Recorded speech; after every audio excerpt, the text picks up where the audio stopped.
하나님 말씀 함께 보겠습니다. 하나님 말씀은 지난주와 거의 같은 부분인데요.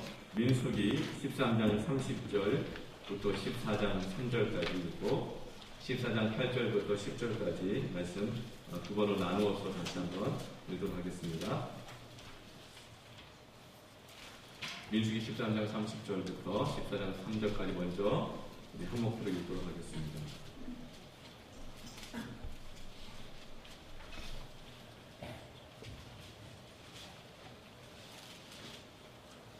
한 목소리 함께 읽겠습니다. 30절부터 시작. 갈렙이 모세 앞에서 백성을 조용하게 하고 이르되 우리가 곧 올라가서 그 땅을 취하자 능히 이기리라 하나 그와 함께 올라갔던 사람들은 이르되 우리는 능히 올라가서 그 백성을 치지 못하리라. 그들은 우리보다 강하니라 하고 이스라엘 자손 앞에서 그 정탐한 땅을 압평하여 이르되 우리가 두루 다니며 정탐한 땅은 그 고두면에 삼키는 땅이요 거기서 본 모든 백성은 신장이 장대한 자들이며 거기서 네피림 후손인 아낙 자손의 거인들을 보았나니 우리는 스스로 보기에도 메뚜기 같으니 그들이 보기에도 그와 같을 것이니라. 온 회중이 소리를 높여 부르짖으며 백성이 밤새도록 통곡하였더라. 이스라엘 자손이 다 모세와 아론을 원망하며 온 회중이 그들에게 이르되 우리가 애굽 땅에서 죽었거나 이 광야에서 죽었으면 좋았을 것을 어찌하여 여호와가 우리를 그 땅으로 인도하여 칼에 쓰러지게 하려 하는가? 우리 처자가 사로잡히리니 애굽으로 돌아가는 것이 낫지 아니하랴. 8절부터 10절 한번 다시 한번 읽겠습니다. 시작. 여호와께서 우리를 기뻐하시면 우리를 그 땅으로 인도하여 들이시고 그 땅을 우리에게 주시리라. 이는 과연 젖과 꿀이 흐르는 땅이니라. 다만 여호와를 거역하지는 말라. 또 그 땅 백성을 두려워하지 말라. 그들은 우리의 먹이라. 그들의 보호자는 그들에게서 떠났고 여호와는 우리와 함께 하시느니라. 그들을 두려워하지 말라 하나 온 회중이 그들을 돌로 치려 하는데 그때 여호와의 영광이 회막에서 이스라엘 모든 자손에게 나타나시니라. 아멘. 여러분 살다 보면 그냥 포기하고 싶고 내려놓고 싶고 심지어는 숨고 싶고 숨다 못해 죽고 싶을 때도 있습니다. 그럴 때는 어느 때일까요? 그때는 우리의 인생을 늘 걸려 넘어지게 만드는 자기만의 컴플렉스가 있는데 이 컴플렉스가 열등감이 사람들 앞에 드러났을 때는 정말 숨고 싶고 포기하고 싶고 도망가고 싶고 왕따가 아니라 스스로라도 사람들 앞에 나서기 싫은 것이 어린아이들부터 시작해서 어른들까지 모두 같은 마음입니다. 그래서 여러분 사람 누구나가 다 컴플렉스가 있는데 여러분 이 컴플렉스를 건드려야 할까요? 아니면 건드리지 말아야 할까요? 여러분 사랑한답시고 내가 아니까 이런 말 해 하면서 너 이런 거 고쳐야 돼 이런 말 하는 게 유익일까요? 하지 않는 게 유익일까요? 네, 왜 그러냐면 나도 못 고치는데 왜 나를 고치려고 해요? 하나님이 고치신 줄로 믿습니다. 사람은요 하나님의 은혜의 손길로 고쳐지지 않으면 절대로 그 부분이 안 고쳐져요. 그래서 여러분 나니까 말하는데 이런 말 절대 안 하시길 바랍니다. 그런 말은 하나님 앞에 하시길 바랍니다. 하나님 저니까 이런 기도합니다. 저니까 이 사람이 위해서 기도합니다. 이 남편이 아내한테 아니면 아내가 남편한테 나니까 사라지는 걸로 알아. 이런 말 절대 하면 안 돼요. 세상 사람들 다 자기가 잘난 것처럼 살지만 자기 못난 모습은 다 알거든요. 나도 아는데 왜 굳이 나니까 사라진다고 이런 말 하는 거 아닙니다. 그런 말은 누구 앞에서 하는 거냐? 하나님 앞에서 하는 기도가 되어야 할 줄 믿습니다. 하나님 저니까 이런 기도합니다. 저니까 이 사람도 사라집니다. 이거는 하나님 앞에서 하면 돼요. 왜냐하면 하나님은 은혜의 하나님이시기 때문에. 사람은 저마다 컴플렉스를 가지고 있습니다. 컴플렉스라고 하는 것은 열등감인데 이 열등감은 어떤 특정한 상황이나 대상을 만나게 되면 그 사람이나 그 대상이나 그 상황을 받아들이지 못하고 감당하지 못하는 상태를 컴플렉스라고 하는 것이죠. 사람마다 그 컴플렉스가 다 다릅니다. 어떤 사람은 외모에 대해서 컴플렉스가 있습니다. 그래서 민낯으로는 도무지 밖을 나갈 수 없는 사람도 있죠. 자신의 이 민낯을 사람들 앞에 드러내는 것을 감당하지 못하는 거예요.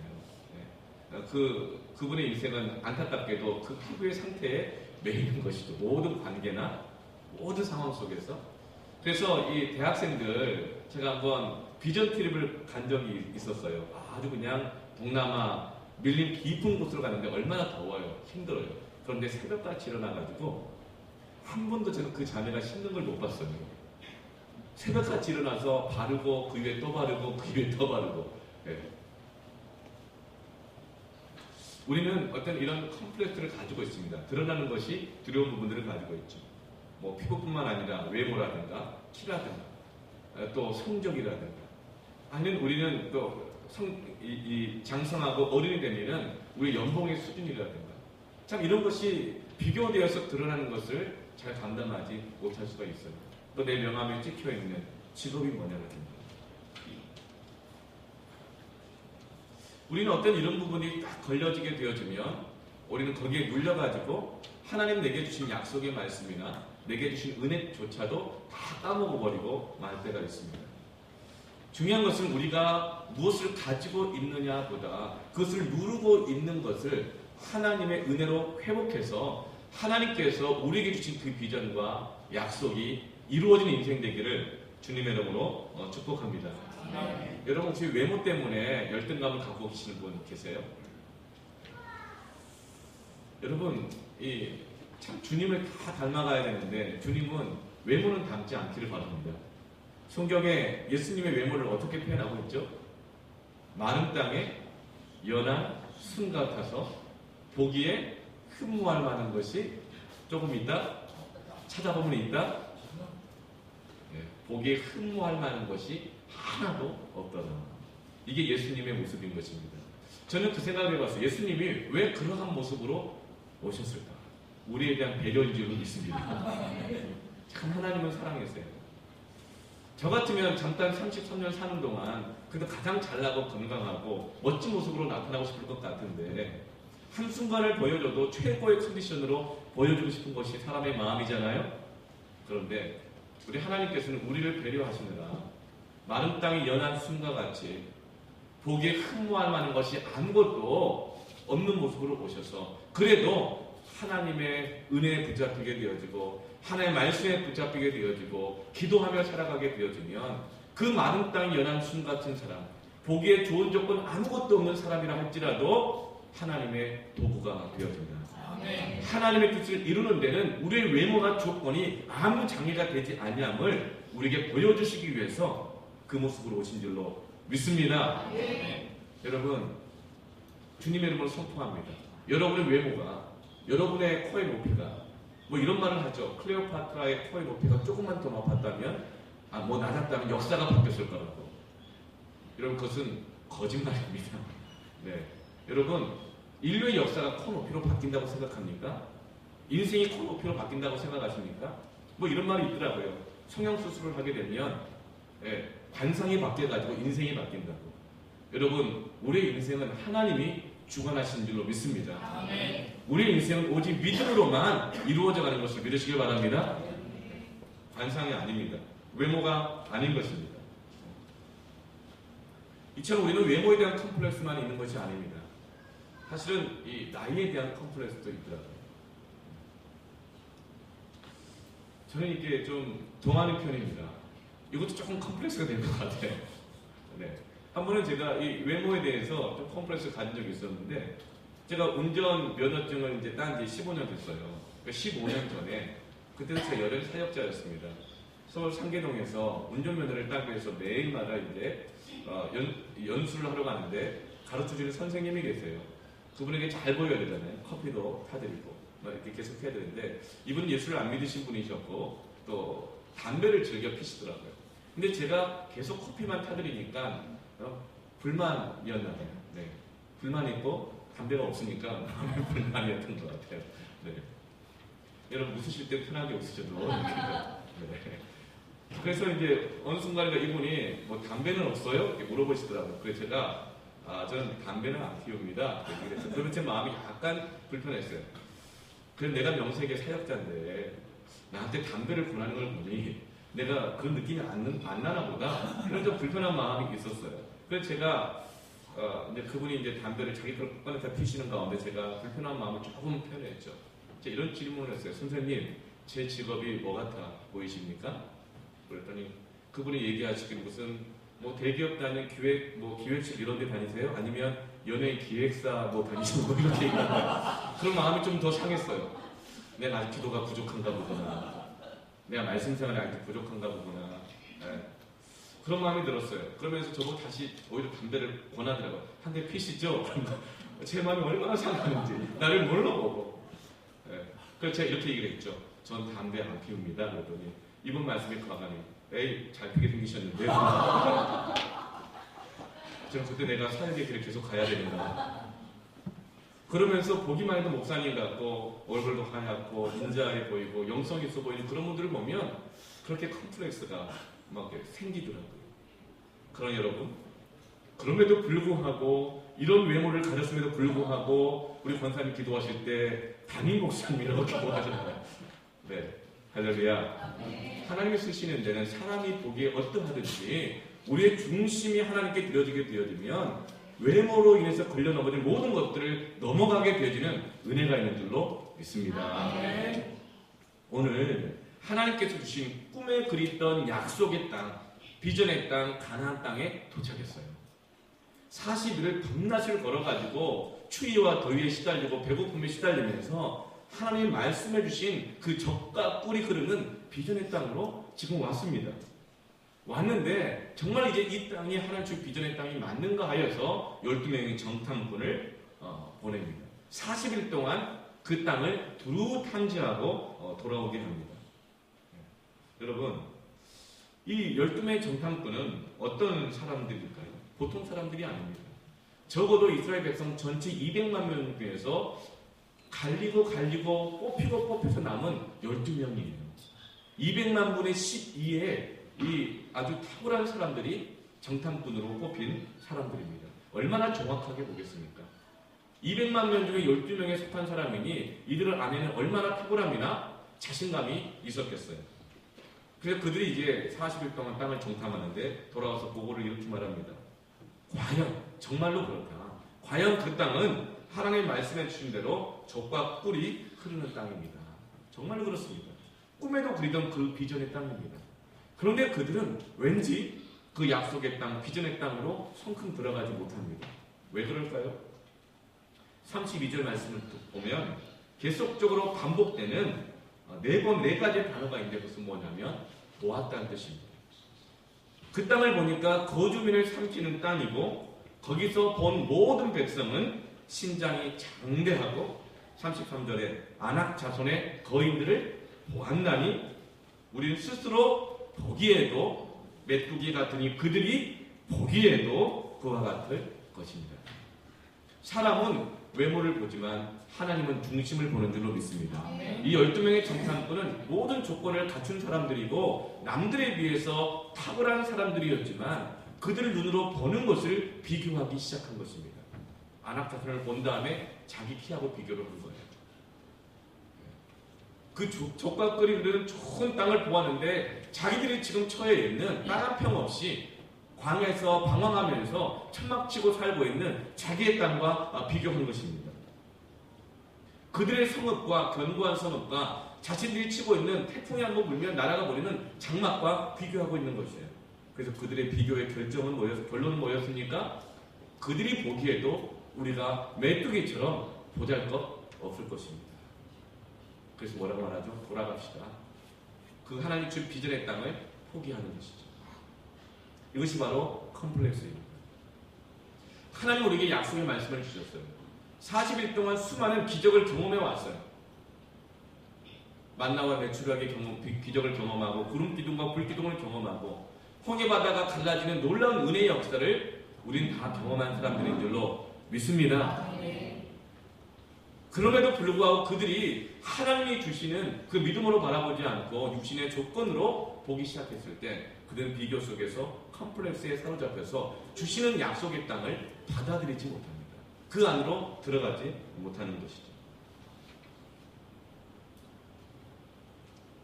이 보고를 받게 되었자 이제 이스라엘 백성들을 공동체 안에 변화가 일어나기 시작합니다. 14장 1절 말씀 같이 한번 읽어볼까요? 함께 읽습니다. 시작. 온 회중이 소리를 높여 부르짖으며 백성이 밤새도록 통곡하였다.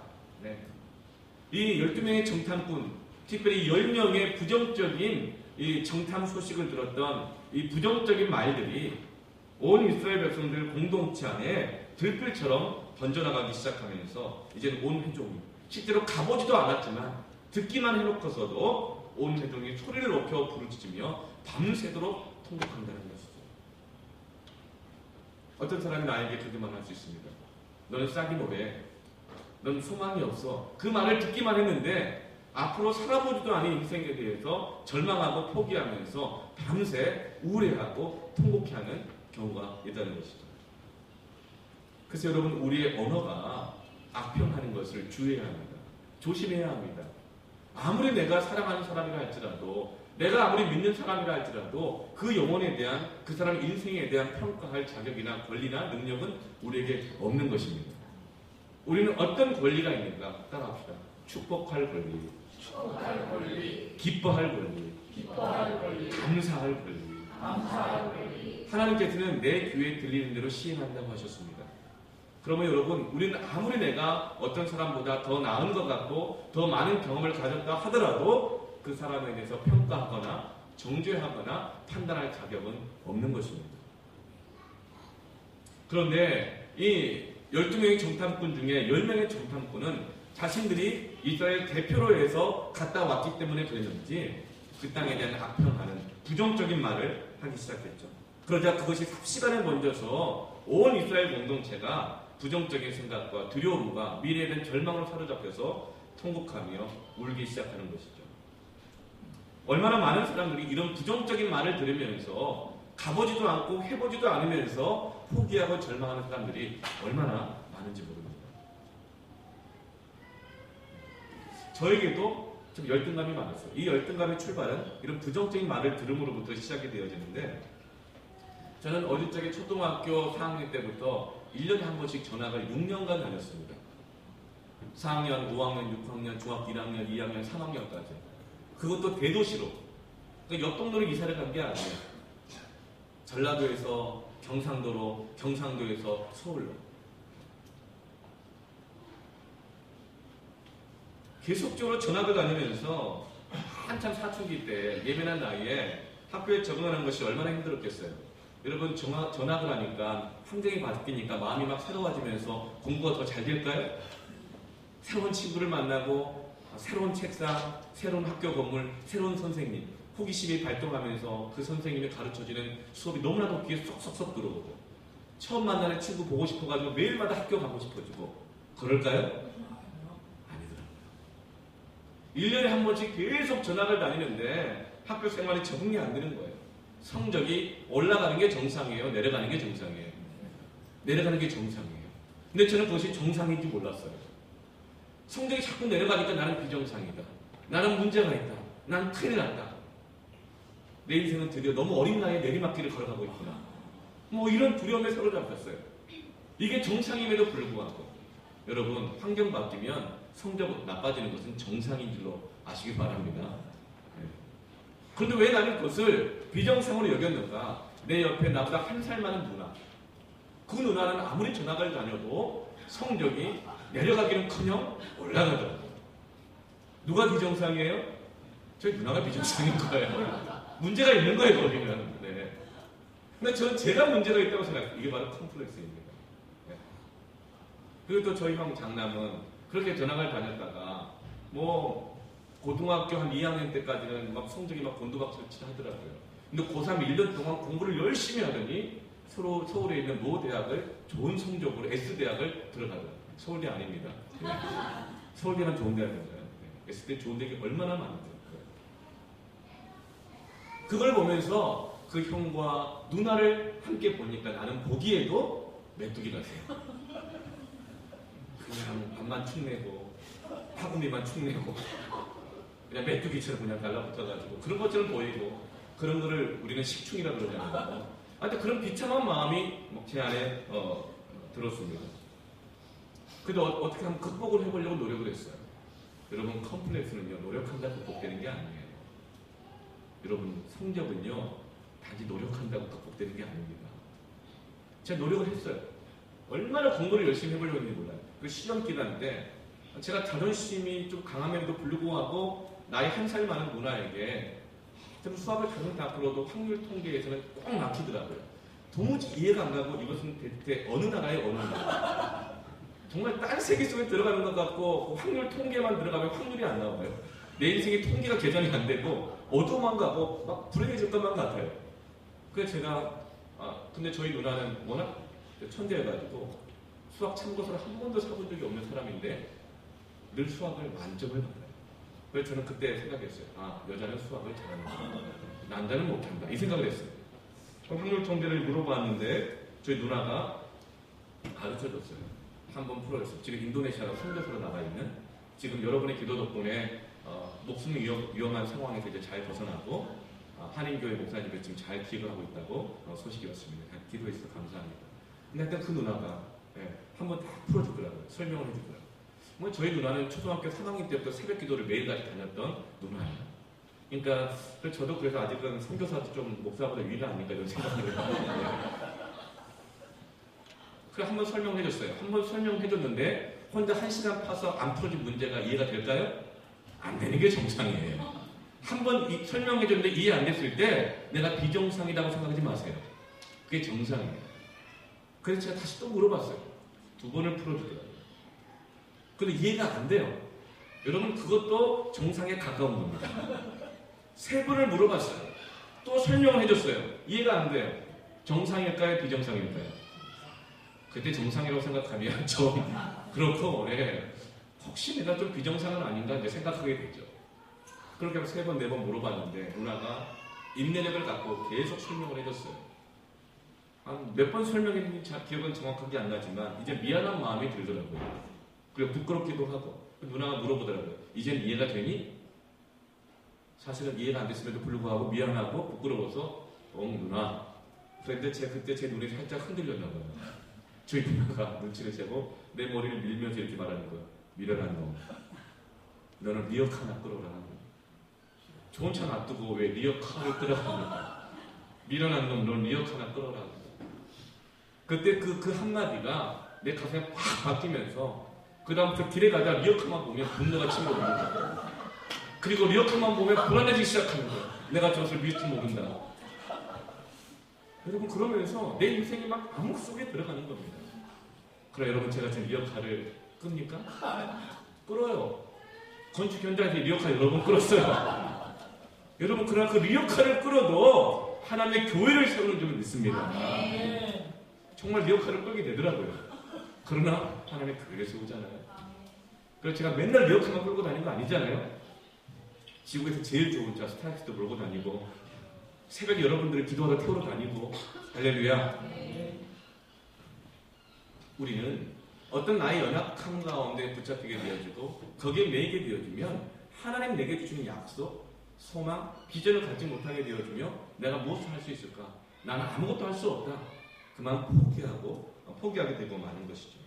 여러분 안에 어떤 여러분을 두렵게 만들고 주저하게 만드는 열등감이 있습니까? 외모입니까? 성적입니까? 아니면 여러분의 경제적 수준입니까? 과거의 어떤 실패입니까? 내가 예수 이름으로 선포합니다. 그 모든 것들은 여러분의 인생에 영향력을 줄 수 없느니라. 오직 하나님께서 여러분의 인생을 주관하심을 믿습니다. 부족한 것을 누리십시오. 마른 땅이 연한 순 같아도 하나님께서 붙잡으면 인류를 구원하시는 주님의 일을 이루시는 것입니다. IQ가 좀 떨어지고 의지가 좀 박약하고 작심삼일이어도 작심삼일 같은 의지력도 하나님께 붙잡히게 되어지면 천년을 하루같이 역사하신 하나님께서 그 3일 동안 하나님께서 이루시는 줄로 믿으시길 바랍니다. 여러분, 성품과 기질은 내가 원해서 얻어진 것이 아니잖아요. 의지력이 좀 약하고 인내력이 약하고 변덕스럽고 이것은 어쩌면 나 때문이 아니라 주어진 것일 수 있습니다. 그러나 사람의 약함은 하나님의 능력의 통로가 되는 줄로 믿으시기 바랍니다. 중요한 것은 내가 어떤 조건 갖고 있느냐가 아니라 지금 내가 갖고 있는 그것을 하나님께 드리면 하나님께서 사용하시면 우리 약한 자를 통해서 강한 자를 부끄럽게 하시고 자기 지식, 지혜, IQ 자랑하다가 거들먹거리며 사는 사람들에게 오히려 하나님의 지극히 큰 지혜로우심을 나 같은 사람 통해서 나타내시기 위해서 은사로 주신 줄 믿으시기 바랍니다. 여러분 이렇게 생각하세요. 은사는 뭐냐? 남들보다 더 많이 가진 것. 여러분, 여러분의 지혜가 남들보다 더 부족합니까? 여러분의 기억력이 남들보다 더 떨어지십니까? 따라합시다. 기억력이 떨어지는 것도 은사다. 왜요? 저같이 기억력 떨어지는 사람이 있잖아요. 그럼 옆에 꼭 주스러 다니시는 분 꼭 있으시더라고요. 그래 하나님께서 그분을 쓰시는 줄 믿습니다. 목사가 다 잘하면 안 돼요. 목사가 다 못하니까 여러분 같은 분들을 세우셔가지고 하나님이 일하시잖아요. 할렐루야. 여러분 나는 내가 잘하는 것 같고 쓰임받을 수도 있지만 내가 잘 못해도 하나님 앞에 머물러 있고 하나님 앞에 붙잡혀 있게 되어지면 하나님께서 나의 부족함을 통해서도 일하시는 줄로 믿습니다. 열등감에 여러 가지 증상들이 있습니다.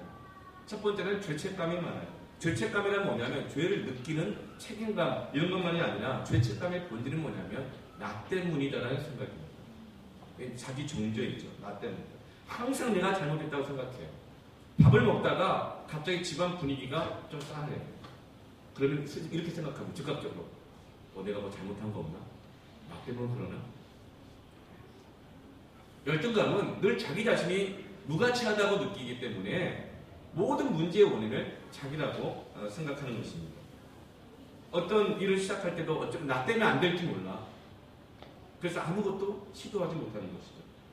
그리고 늘 입에 붙는 말이 죄송합니다, 미안합니다. 이 말을 필요 이상으로 반복하는 분이 있습니다. 이렇게 말해요. 죄송합니다. 내가 너무 숨을 많이 쉬어서 이 방에 이산화탄소가 너무 많아집니다. 모든 걸 자기 탓이에요. 이 열등감입니다. 이 열등감이 많은 분들은 늘 누군가가 자기를 공격한다고 생각하고 자기에게 불만을 갖고 있다고 생각하기 때문에 늘 마음이 예민하게 있어서 눈빛만 봐도 상처 입어요. 눈빛만 봐도 상처 입는 거예요. 열등감에 사로잡혀 있는 분들은 설거지 하다가도 설거지 물에 가슴이 베인됩니다. 또 열등감은 부끄러움이 있습니다. 이 열등감이 많으신 분들은, 매여있는 분들은 누군가에게 뭔가를 잘 부탁을 못해요. 부탁을 힘들어요. 왜죠? 거절당할 것이 두렵기 때문에 그래요. 나 같은 것에 부탁을 누가 들어줄 것인가. 그래서 자기가 다 해버려요. 그래서 의외로 부지런한 분 중에서 열등감이 있는 분들이 있습니다. 그 부지런함의 원인은 뭐죠? 하나의 비전과 열정 때문이 아니라 두려움 때문입니다. 거절당할 바엔 차라리 내가 한다. 그래서 봉사하신 분들 중에서 부지런한 분 중에서 상처를 많이 받는 분들이 계십니다. 여러분 그런 분들은요 특별히 더 잘 대해주시길 바랍니다. 많이 격려가 필요한 거예요. 부지런한 사람 중에 오히려 더 격려가 많이 필요한 거예요. 여러분 한번 생각해 보세요. 우리 지금 보험의빛 동산교회가 개척된 지 이제 9개월이었는데 가장 많이 부지런하게 일했던 분이 누군가 생각해 보세요. 그리고 오늘 그분에게 가서 격려하시길 바랍니다. 격려하면 그분 곧 장담할 수 없습니다. 오늘 격려하십시오. 우리 가정에서 최근 일주일 동안 가장 많이 부지런했던 분이 누군가 얼른 생각하십시오. 그러면 찾아가서 격려하십시오. 그렇지 않으면 곧 장담할 수 없는 결과가 나타날 수 있습니다. 혹시 오늘 저를 많이 찾아오시지 않을까 싶은데 하나님이 저를 많이 찾아오시기 때문에. 그리고 비판에 대한 아주 과민함이 있습니다. 이분은 나의 의견을 반대하는 것을 참지를 못해요. 나하고 다른 의견일 뿐인데 나를 반대한다고 느끼는 것입니다. 그래서 나를 무시한다고 느끼는 거예요. 그냥 의견을 얘기한 것일 뿐인데 이렇게 말하는 거예요. 앞으로는 내가 민주주의를 할 테니까 나를 반대하는 사람 다 나가. 이렇게 얘기한 거예요. 이 비판에 대한 과민함. 그래서 일을 하다가도 나 자신에게 걸려 넘어지는 거예요. 나를 어떻게 생각하는 거예요. 그래서 하나님 주신 사명도 중간에 자꾸만 꺾이는 경우가 참 많은 것이에요. 또 남을 화평하는 경향이 있습니다. 다른 사람의 성공을 참아주지 못해요. 사촌이 땅을 사면 뭐가 아프죠? 배고픈 건 참아도 배 아픈 건 못 참는다. 늘 자기가 가진 소유를 가지고 비교하며 살았기 때문에 열등감을 견디지 못하는 거예요. 사실은 그 사람의 부유함을 못 견디는 게 아니라 내 존재감을 견디지 못하는 거예요. 또 책임 전가가 많습니다. 자기 스스로 책임을 지려고 하지는 않아요. 왜냐하면 내가 책임졌다가 무슨 얘기를 또 들을지 모르니까. 그래서 내가 공부 잘 못하는 이유도 너무나 자주 바뀌는 우리나라 교육 현실의 교육 제도의 탓이다. 뭐 이렇게 얘기하는 청소년들. 그리고 결혼 못하는 이유가 뭐 부모 탓, 아니면 뭐 시험을 실패하는 이유가 내가 너무 피곤해가지고. 자기가 책임지기보다는 그 책임을 다른 사람이나 상황에 전가하는 경험이 많습니다.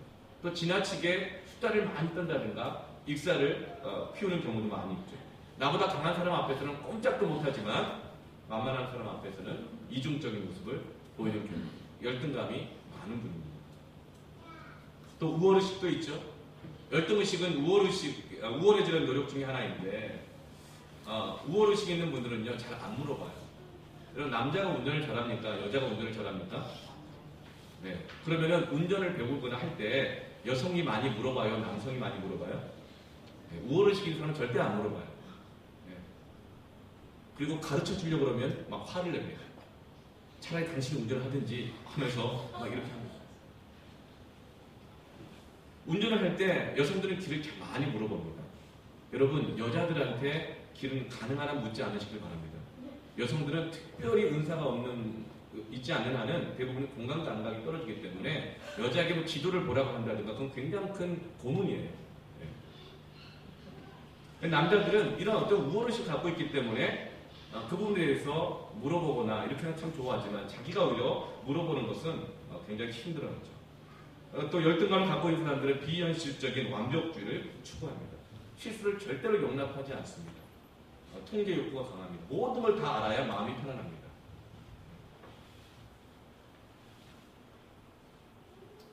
여러분, 이런 열등의식은 여러 가지 많은 증상이 있지만 이 열등의식은 가장 큰 피해는 무엇이냐면 하나님이 주시는 그 꿈을 마비시키는 영향력을 갖고 있다는 것입니다.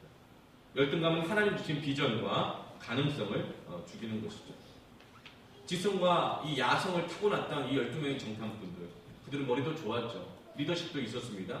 문제 해결 능력도 좋았습니다. 그러나 그들에게 주셨던 약속의 말씀을 오히려 그들이 눈으로 보았던 가나안 땅의 사이즈, 그 주는 유압감에 의해서 다 눌려가면서 하나님 주신 비전을 잃어버리게 된 것이죠. 마태복음 25장 말씀 보면 이 달란트 비유가 있어요. 어떤 사람이 타국으로 가면서 종들에게 소유를 맡기고 갔습니다. 한 종에게는 금 5달란트, 또 다른 종에게는 금 2달란트, 또 한 종에게는 금 1달란트를 맡겼어요. 여러분, 1달란트, 2달란트, 5달란트 그러니까 에게 그것밖에 이렇게 생각하실 수 있어요. 그럼 여러분, 금 1달란트가 금 33kg입니다. 그러니까 지금 우리로 따지면 4억에서 한 5억 정도 되는 거예요. 한 5억 되는 것 같아요. 그러니까 5달란트면 얼마를 맡긴 거죠? 25억을 맡겼습니다. 2달란트면 10억을 맡겼고 1달란트면 5억을 맡겼습니다. 네. 그렇게 맡겨놓고 이제 먼 여행을 갔는데 돌아와서 이제 결산을 하려고 합니다. 그러자 5달란트 받은 종이 열심히 일을 해가지고 또 5달란트를 남긴 거예요. 주인이 칭찬합니다. 착하고 충성된 종아, 네가 작은 일에 충성하였으니 큰 기쁨에 참여하여. 여러분, 저는 이 말씀을 읽고서 굉장히 놀랐어요. 아니, 25억이 작은 일이라니. 여러분, 25억이 작습니까? 큽니까? 어떤 사람이 작고 어떤 사람이 크겠죠. 그런데 제가 놀란 이유를 알았어요.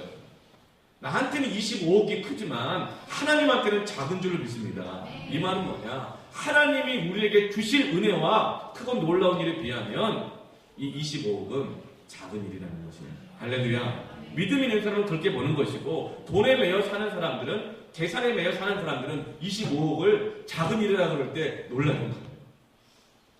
여러분, 하나님께서는 우리에게 크고 놀라운 계획을 갖고 계심을 믿습니다.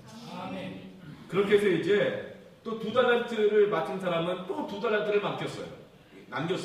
하나님께 드렸더니 주인이 똑같은 말을 하죠. 착하고 충성된 종아, 네가 적은 일에 충성하였으니 큰 즐거움에 참여합니다.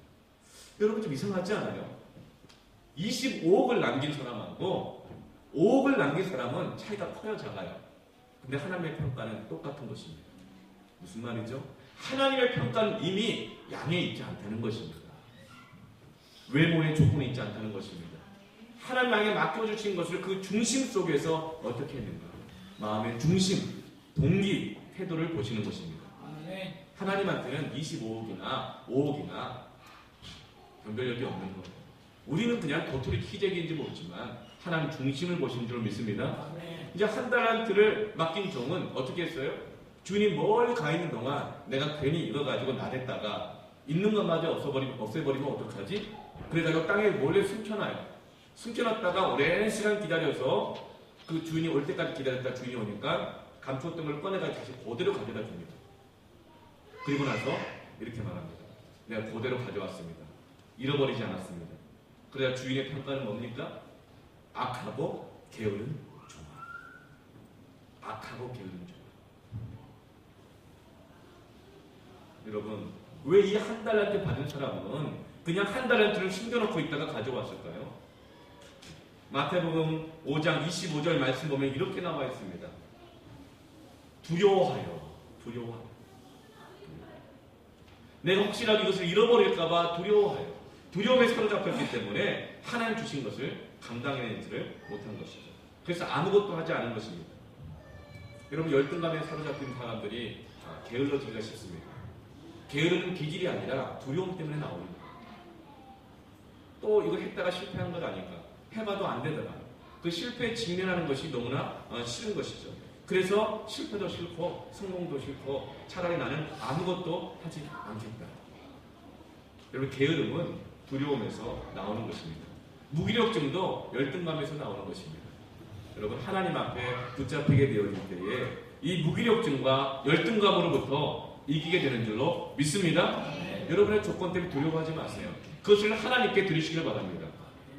저도 여러 가지 컴플렉스가 있지만 또 하나 고백해 본다면 저는 한 가지 일에 오랫동안 집중하지 못하는 컴플렉스가 있습니다. 나도 그런데 이런 생각하고 계시죠? 네, 그게 정상이에요. 근데 그 시간이 좀 문제죠. 저는 한 가지 일에 30분 이상 집중하는 게 참 어렵습니다. 저렇게 늘 컴플렉스였어요. 그래서 저보고 이 부모님이나 어르신들이 늘 어릴 때부터 했던 얘기가 뭐냐면, 아이고 그냥 저 궁뎅이가 그냥 들썩들썩 해가지고 10분을 못 앉아있는 거예요. 세상에 30분 앉아있었는데 10분을 못 앉아있는데 얼마나 억울하든지 뭐 10분을 못 앉아있는다 그러는 거예요. 네. 근데 사실 제가 한 가지 일에 30분이나 집중하지 못하는 어려움이 있었습니다. 그러나 하나님께서 저를 붙들어 주심을 알고 있을 때, 또 저의 이 인격을 참을성 없는 걸 하나님께 맡겨드렸을 때 놀랍게 깨달은 은혜 하나가 있습니다. 한 가지 일은 30분밖에 집중을 못하지만 30분씩 6가지는 3시간 동안 할 수 있답니다. 할렐루야. 아멘.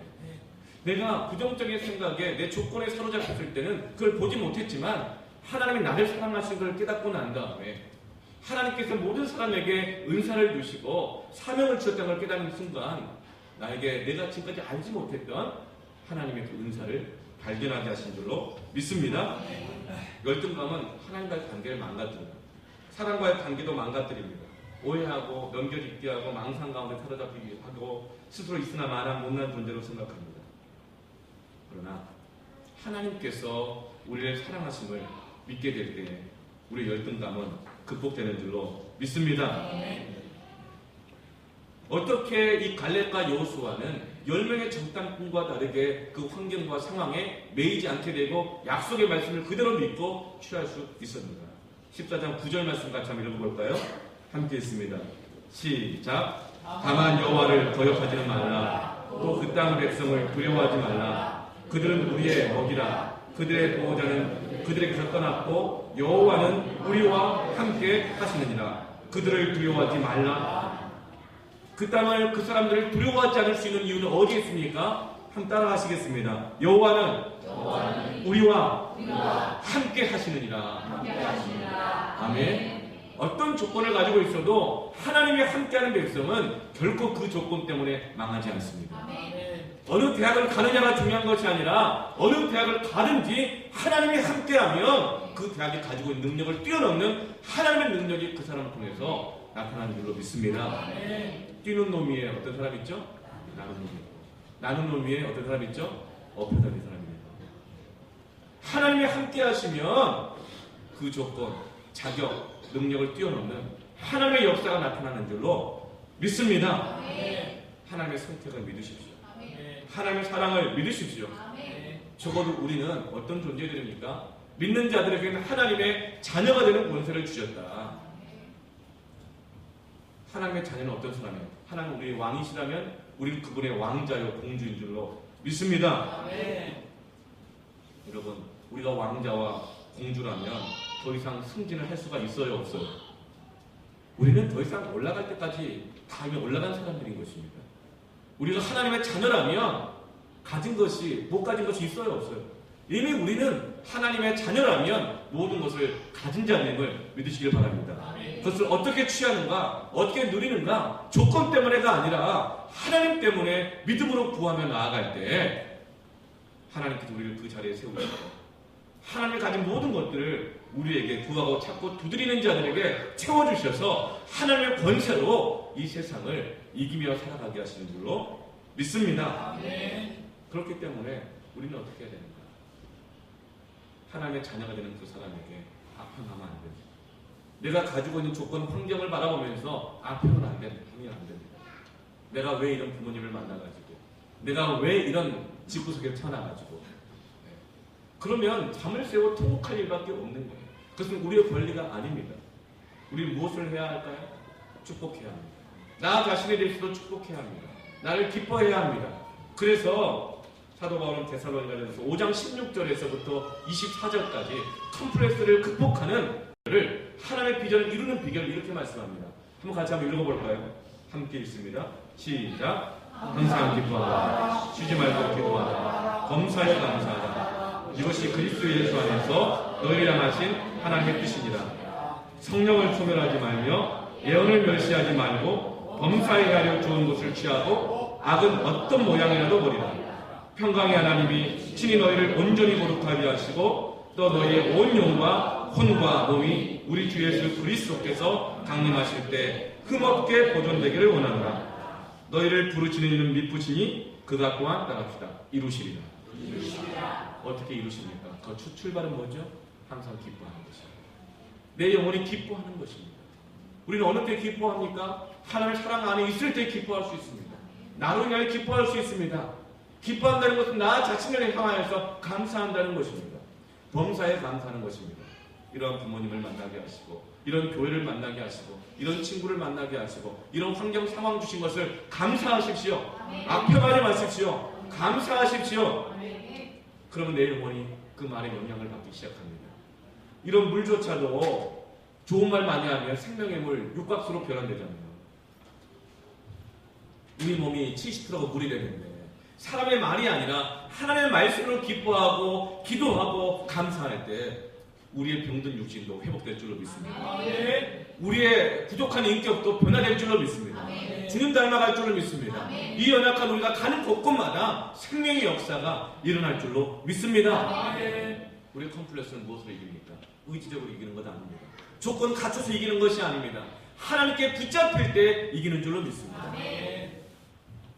하나님의 말씀대로 순종하며 살아가고 기도하며 살아가며 예배 가운데 하나님을 경험하게 될 때 어떤 조건으로도 평가할 수 없는 나의 존귀한 가치를 발견할 때만 거기서 그 무엇도 세상이 이길 수 없는 영적인 담력이 일어나게 되어지고 세상 무엇도 꺾을 수 없는 썩지 않은 참된 소망을 발견하게 되고 내가 그 소망 가운데 부름받은 자라는 것을 알게 되는 줄로 믿습니다.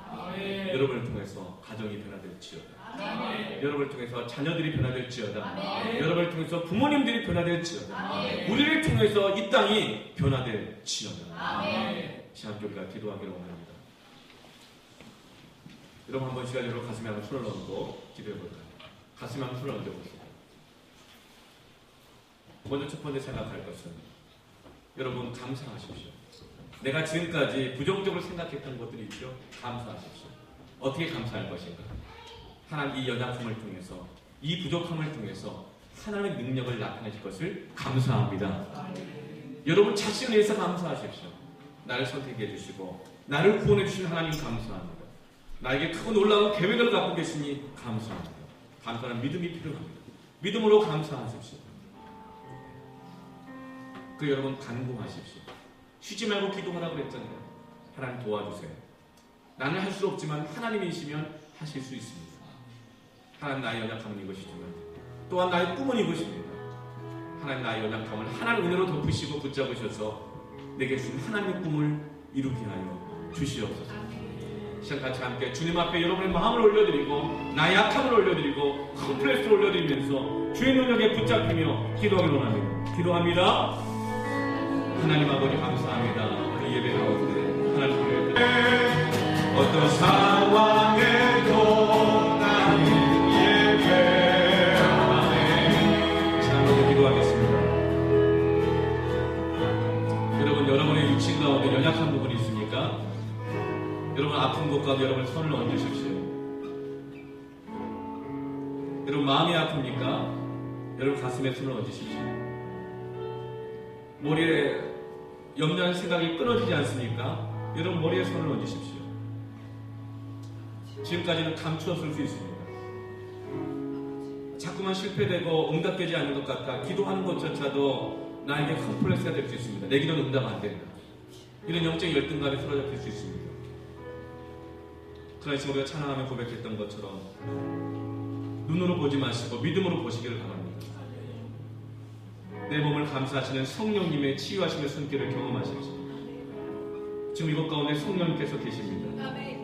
내 마음에 풍랑친 그 마음을 평온하게 하시는 주님의 임재가 있습니다. 거친 파도와 풍랑도 주님의 잠잠한 안이 잠잠하게 되었습니다. 흔들리고 요동하고 두려움이 날마다 풍랑처럼 일어나는 심령을 성령께서 평안하게 하실 것입니다. 나를 엄습하고 넘어뜨릴 것 같은 모든 환경의 모든 위협들을 주님께서는 다스리시고 정리하실 것입니다. 이 시간 그 모든 연약한 것을 주님 앞에 올려드리며 주님 다스려 주시옵소서. 주님 나를 붙잡아 주시옵소서. 내가 부르신 곳에서 주님을 예배하고 주님을 의지하겠습니다. 주님을 의지하겠습니다. 주님은 나와 함께 하십니다. 우리의 가정에 임재하여 주옵소서. 나의 일터에 임재하여 주옵소서. 연약한 내 육신에 임재하여 주옵소서. 내 생각에 임재하여 주옵소서. 우리 학생들 내가 공부하는 현장 가운데 임재하여 주옵소서. 이 시간 주의 이름 한번 간절히 부르짖고 기도합니다. 주여 살아계신 역사하신 하나님 아버지 감사합니다. 하나님 연약한 자를 외면하지 아니하시고 넘어진 자를 버리지 아니하시고 어려운 부르짖고 간구하는 자들에게 그냥 한가운데 임재하여 주시고 만져주시는 주님이심을 찬양합니다. 우리의 배우는 것을 외면하지 아니하시고 주님이 오신 것은 주를 부르러 오지 않나 주인을 부르러 왔고 병든 자를 부르러 왔다고 말씀하신 주님 감사합니다.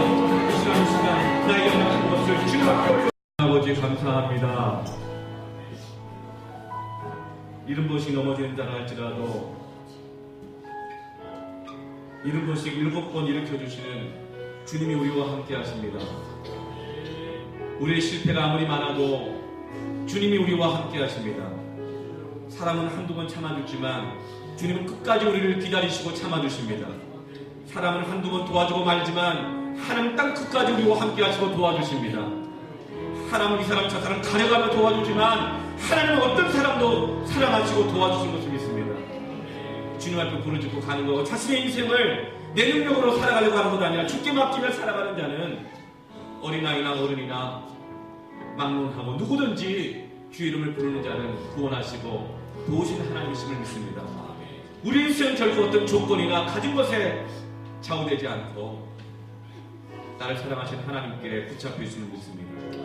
이 시간 사랑하는 복음의 빛 동산교회 모든 어린 자녀들부터 시작하여 모든 성도들, 가정, 기업, 연약한 육신을 가지고 있는 하나님의 백성들 다 주님께 맡겨드립니다. 주님께 맡겨드립니다. 나를 매이게 하고 눌리게 만들었던 모든 문제들까지도 내가 갖지 않고 주님께 맡겨드립니다. 주의 영이 계신 곳에는 자유함이 있느니라. 주의 영이 계신 곳은 자유함이 있느니라. 주의 영이 나에게 있기 때문에 나에게는 자유함이 있습니다. 모든 질병으로부터, 가난으로부터, 어두움으로부터, 무지함으로부터 나는 자유함을 선포합니다. 나는 결코 나의 지혜나 지식이나 나의 건강이나 돈에 좌우되지 않고 오직 주님만이 내 인생을 좌우하시는 믿습니다. 주의 영이 계신 곳에는 자유함이 있느니라. 할렐루야, 할렐루야. 주님 영광을 받으시옵소서. 예수님의 이름으로 기도합니다. 주님께 영광이 받게 됩니다. 이영자 우리 세우신 성도님이신데 박수로 환영할 때 한번 일어나서 축복하겠습니다. 여러분 서럽지 않게 여러분의 얼굴 하나하나 꽃송이다 일어나시고 축복합니다.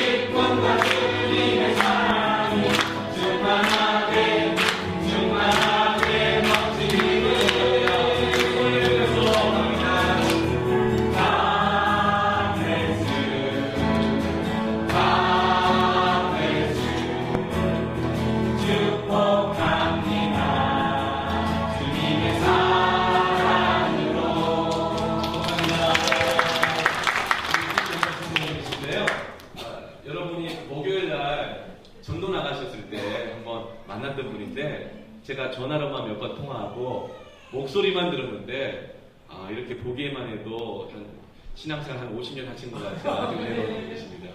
여러분 우리가 이 새가족 환영할 때 이 꽃다발 같은 거 안 줄이잖아요. 근데 여러분 꽃송이가 누구다? 우리가 모이면 뭐가 되죠? 꽃다발이다. 여러분 일단 예배 끝나고 식탁 교제할 때도 그렇고 꽃송이를 많이 전달하시기 바랍니다. 다발처럼 전달하십시오. 믿음 안에 아름다운 교제가 있길 바랍니다. 네. 그럼 교회 소식